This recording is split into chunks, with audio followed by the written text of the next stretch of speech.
భర్తకి కలిసి రావడం అన్నది ఎక్కడ ఉంటుందంటే భార్య వల్ల ఉంటుంది. అందుకే పులోమజార్చిత అని ఒక నామం లలితా సహస్రంలో. ఇంద్రుడి భార్య పులోమజ.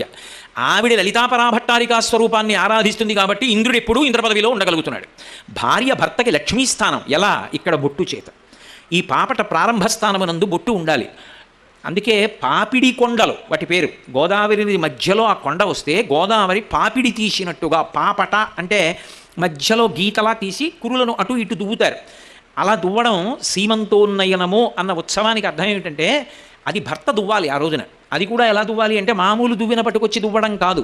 అడవి పంది, ముళ్ళ పంది యొక్క ముళ్ళు తీసుకొచ్చి ఆ ముళ్ళుతోటి పాపట తీయాలి. పాపట తీసి కురులను అటు ఇటు ఇప్పి సీమాంతము, సీమ అంటే ఇక్కడతో అంతము, హద్దు, ఇక్కడ వరకు దువ్వి కురులను అటు ఇటు తీసి జుట్టు ఎత్తి ముడివేస్తాడు భర్త. అలా ముడివేస్తే ఆమెకు గర్భమునకు కూడా రక్ష. అది సీమంతోన్నయనం. అంతేగాని మీరెన్ని రకాల స్వీట్లు అట్టుకొస్తారు, మేమెన్ని రకాల స్వీట్లు అట్టుకొస్తాం